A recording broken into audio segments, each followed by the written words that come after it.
The medical ring drifted in silence around the red star, its silver corridors humming with the certainty of machines that had never failed before. Inside Chamber 9, that certainty was dying. The beast lay restrained at the center of the room, colossal even while broken. Its body was a convergence of muscle, plated hide, and faintly luminous veins that pulsed erratically beneath the surface. Each breath came slow and uneven, dragging through lungs that had once roared across battlefields and skies. The air around it trembled, not with movement, but with pain, an invisible pressure that pressed against the minds of everyone present. Dr. Keeler stood at the edge of the containment field, his 4 eyes scanning layered projections that refused to agree with one another. He was old by his species standards, his reputation built on saving creatures deemed unsavable. Today, that reputation felt thin. "Cellular collapse continues," he said, his voice controlled but tight. "Regeneration is active, yet the tissue rejects itself. It contradicts established biology." Dr. Threx, taller and narrower, adjusted a floating interface with sharp movements. "We have purged toxins, stabilized neural pathways, reinforced the spine, and replaced 3 failing organs. There is nothing left to treat." A low sound rolled from the beast's chest, not quite a roar, not quite a groan. The lights dimmed momentarily as its pain spiked, alarms chiming before settling back into uneasy quiet. Keeler did not look away. Pain response remains extreme. Sedation levels are at maximum safe thresholds. "Then increase them," Threx snapped. "If we do," Keeler replied, "his heart will stop." Silence followed, heavy and unavoidable. The beast was older than most civilizations in the sector. Once, it had been unleashed as a living deterrent, a guardian that ended wars before they began. Entire fleets had turned back at the mere rumor of its presence. Now it lay restrained like a failed experiment, its vast strength reduced to involuntary tremors. Another doctor, yes son, stood farther back, arms folded tightly against his chest. "We must consider termination. Prolonging this state serves no purpose." The word hung in the air. Termination. Keeler felt a flicker of something dangerously close to doubt. Logic supported the conclusion. Every metric they trusted pointed toward inevitable failure. The beast was dying, not dramatically, but persistently, as though its own existence had become an unsolvable equation. Yet as Keeler watched the creature's eye, one massive, fractured lens of gold and black, shift weakly toward the observation platform, he hesitated. There was awareness there. Not rage. Not confusion. Endurance. "We are healers," Keeler said slowly. "Not executioners." "We are scientists," Yes Sun countered. "And scientists accept outcomes." The containment field flickered again. The beast's breathing faltered, then resumed, harsher than before. The psychic pressure intensified, making lesser technicians stumble back from the chamber walls. Threx exhaled sharply. Its neural activity is spiking beyond measurable parameters. It is thinking. Reliving. Reliving what? Yes Sun asked. "Everything," Threx said after a pause. Keeler clenched his lower hands. They had treated gods, warlords, and horrors from the dark between stars. Pain was familiar. Trauma was quantifiable. This was something else, an ache that no instrument could isolate. "We have done all that can be done," Yes Sun said. "Record the failure. Prepare the report." A soft sound came from the observation platform above the chamber. Small. Out of place. Keeler looked up. A human boy stood near the barrier, his hands pressed flat against the transparent wall. He was slight, wrapped in an oversized visitor's cloak, dark hair falling into eyes that were far too focused for someone so young. He had been there earlier, silent and still, easy to overlook among diplomats and aides. Now he leaned forward, staring at the beast as though nothing else in the room existed. "What is he doing here?" Yes Sun demanded. "Human delegation," Threx said distractedly. "A dependent. He has been observing for some time." Keeler studied the boy. Humans were a recent addition to interstellar politics, clever, adaptable, fragile by most standards. Their children were usually kept far from sights like this. The boy's gaze did not waver. His expression was not fear. It was recognition. Another shudder ran through the beast, stronger this time. One massive claw twitched against its restraints, scraping metal with a sound that echoed through the chamber. Alarms flared, then steadied. That movement, Threx murmured. It responded to something. Yes, son scoffed. Coincidence. Its systems are collapsing. But Keeler's eyes remained on the boy, who had drawn even closer to the barrier. His lips moved, though no sound carried through the field. He seemed to be speaking to the beast, not as a subject of study, but as something that could hear him. Keeler felt an unfamiliar tightness in his chest. The data streams continued to scroll, grim and absolute. Time remaining estimates shortened by the second. The conclusion they had avoided now pressed in on all sides. We will initiate shutdown protocols, Yes Sun said. A controlled end is preferable to. No, Keeler said quietly. Both doctors turned to him.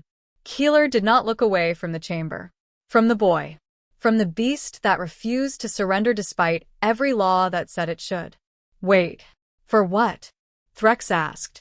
Keeler searched for the answer, and found none that would satisfy logic. Yet something in the room had shifted, subtle but undeniable, like the pause before a storm breaks or clears. For understanding, he said at last. Below them, the beast's eye rolled again, fixing not on the doctors, not on the machines, but on the small human figure beyond the glass. Its breathing steadied, just slightly, as if responding to a presence rather than a treatment. The alarms fell silent. For the first time since the beast had been brought into Chamber 9, the countdown stopped moving. The silence did not last. Dr. Yes Sun was the first to move, his posture stiff with irritation as he turned toward the observation platform. Remove the human child from this area, he said. This chamber is not appropriate for untrained observers. The boy did not step back. His hands remained against the barrier, fingers spread as though he could feel the heat of the beast through layers of reinforced glass and energy fields. Up close, he looked younger than Keeler had first assumed, thin arms, narrow shoulders, a face still soft with youth. Yet his eyes were steady, fixed on the massive form below with an intensity that made the surrounding adults seem unfocused by comparison. I don't want to leave, the boy said. His voice was quiet, but it carried. Threx tilted his head, studying him with clinical curiosity. You do not understand what you are witnessing. The boy glanced at him briefly, then returned his attention to the beast. I understand that it's hurting. Yes Sun clicked his mandibles in frustration. Pain is irrelevant. The subject is beyond recovery. That's not true, the boy said. Keeler felt a ripple of discomfort pass through the doctors. Humans were known for defiance, but rarely did it present itself so plainly, especially from one so small. And what qualifies you to make that assessment? Yes Sun asked. The boy hesitated. Not from fear, but from searching for the right words. Nothing, he admitted. I just know what it feels like when someone gives up on you. The chamber's ambient hum seemed louder after that. Below them, the beast shifted again, a slow, labored movement that dragged its massive tail against the restraints. Data flickered across the displays, subtle fluctuations that had not been present moments earlier. Threx frowned. Neural stabilization has improved by 0.03%. That is within margin of error, Yes Sun said. Perhaps, Threx replied, but the trend is upward. Keeler turned fully toward the boy. How long have you been watching? Since they brought him in, the boy said. They told me to stay back, so I did. And why are you here at all? Keeler asked. My father is part of the delegation, the boy said. He fixes things. Ships, mostly. They didn't want me wandering the station alone. Yes Sun waved a hand dismissively. This is irrelevant. No, Keeler said. It isn't. The boy leaned closer to the barrier, lowering his voice as if speaking to someone beside him rather than across a gulf of glass and energy. He's not just in pain. He's tired. Threx's eyes flicked back to the readings. Explain. When you're hurt and everyone keeps poking you, the boy said, You stop feeling like a person. You start feeling like a problem. Yes, Sun let out a sharp, incredulous sound. We are attempting to save its life. I know, the boy said, and there was no accusation in his tone. But has anyone asked if he wants to be saved? The question struck harder than any raised voice. Keeler felt it settle uncomfortably in his thoughts. Consent was a concept well understood in theory, but rarely applied to beings classified as weapons or assets. The beast had been moved, restrained, and treated without once being addressed as a thinking entity. Below, the creature's eye shifted again, focusing more clearly now. The pressure in the room eased, just enough to notice. Communication attempts failed, Threx said. Its language structures are fractured. Maybe you're talking the wrong way, the boy said. Yes, Sun turned on him. Enough. This conversation is over. The boy finally looked afraid then, but not of the doctors. His gaze dropped to the beast, whose breathing had grown shallow once more, the brief calm fading. Please, he said, just let me try something. Keeler's upper hands twitched, a gesture he quickly stilled. What exactly do you intend to do? The boy swallowed.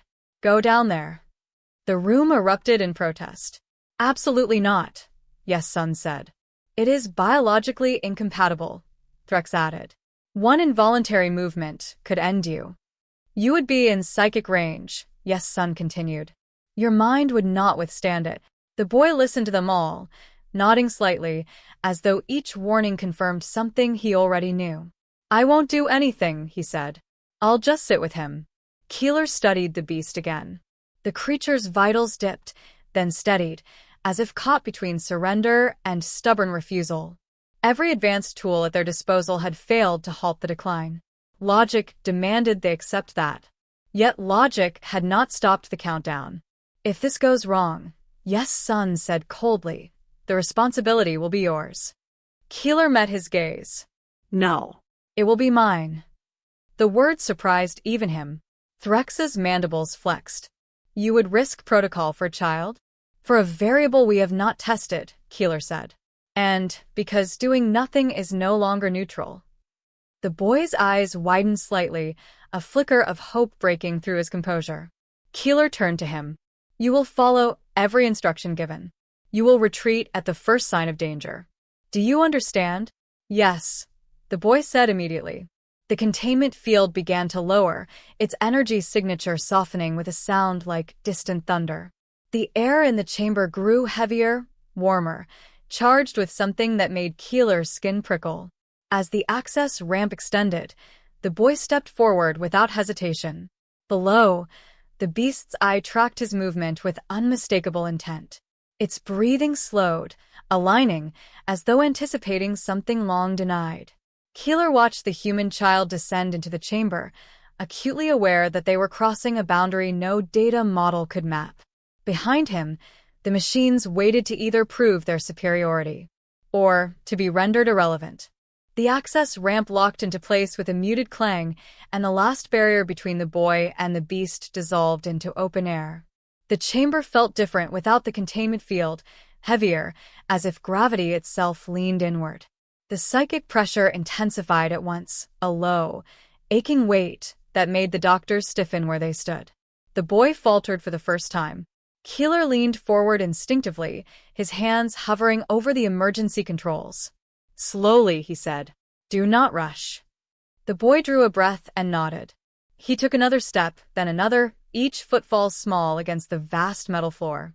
The beast's head shifted, chains groaning as massive muscles tensed and released. One eye opened fully now, its fractured iris fixing on the approaching human with unsettling clarity. Alarms flared. Neural activity is spiking, Threx said. Psychic output increasing beyond safe thresholds. The boy felt it too, a sudden pressure behind his eyes, a wash of images that were not his own. Fire. Silence after battle. The echo of voices that never returned. He gasped but did not stop. I'm okay, he said, more to himself than to anyone else. The beast exhaled, a long, ragged sound that stirred the air. Its claw twitched, metal restraints biting into flesh.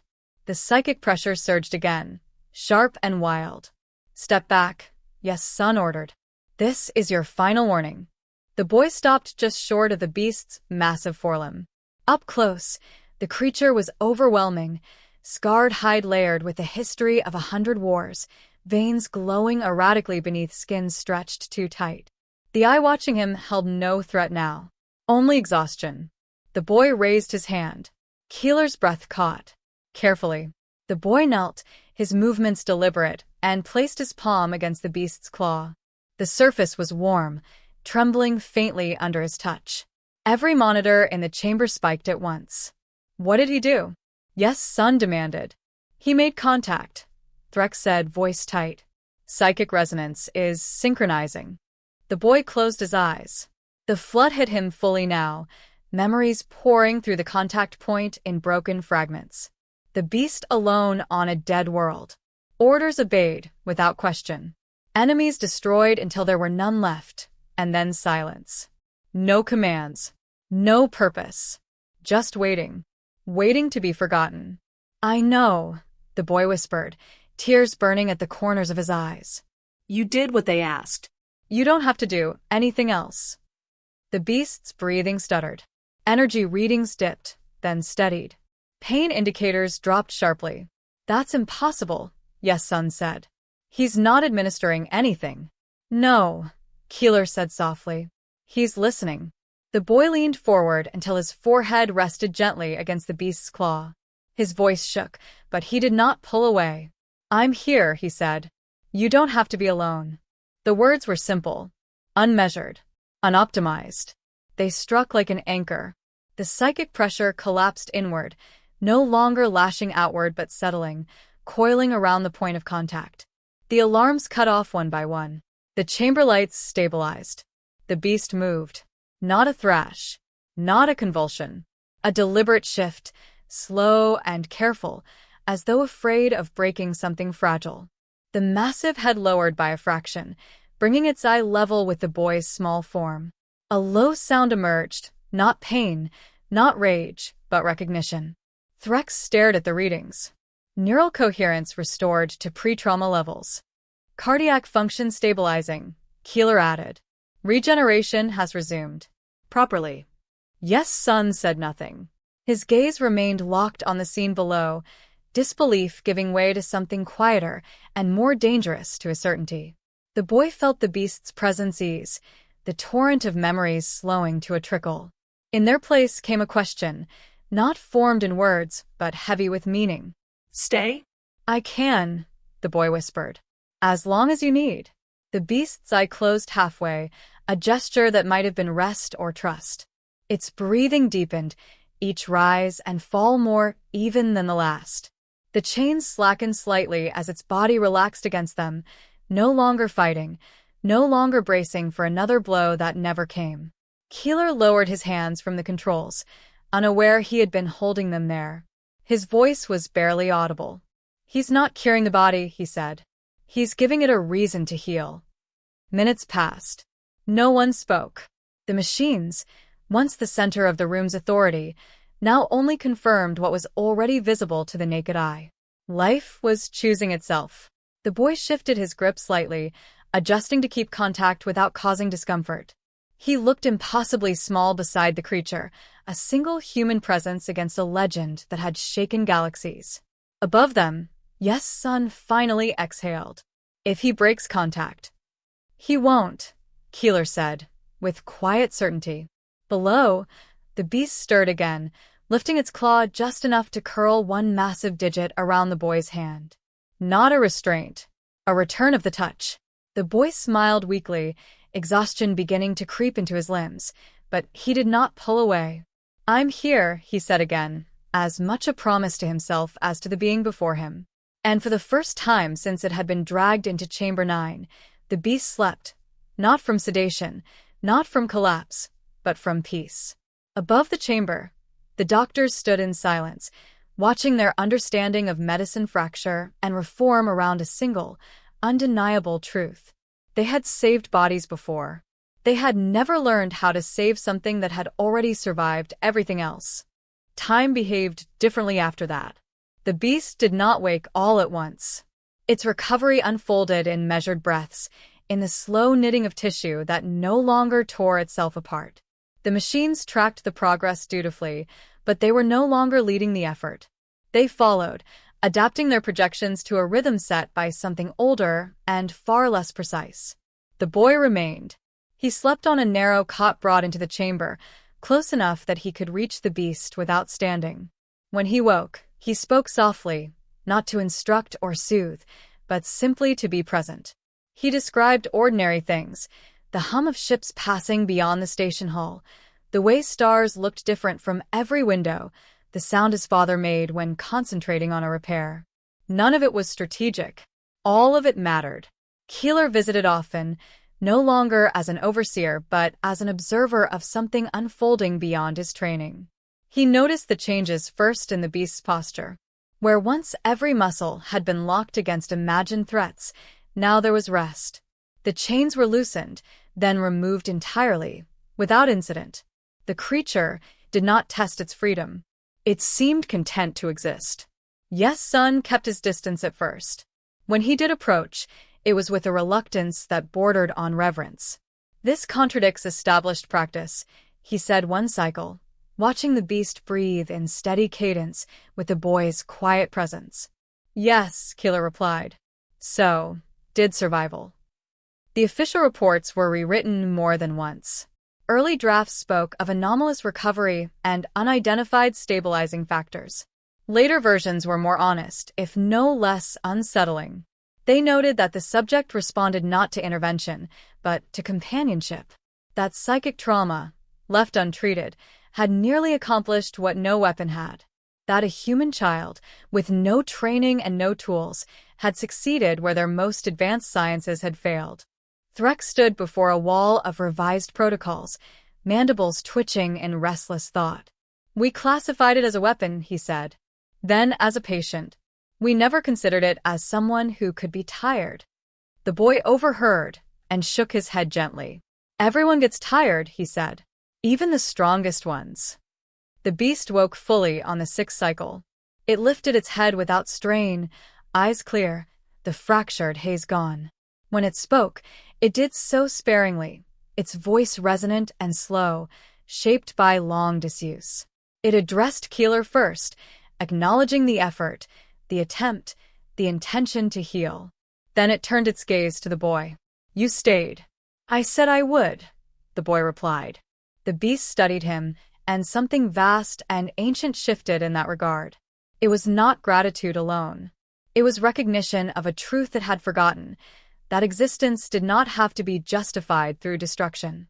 The Galactic Council arrived soon after, drawn by reports that bordered on heresy.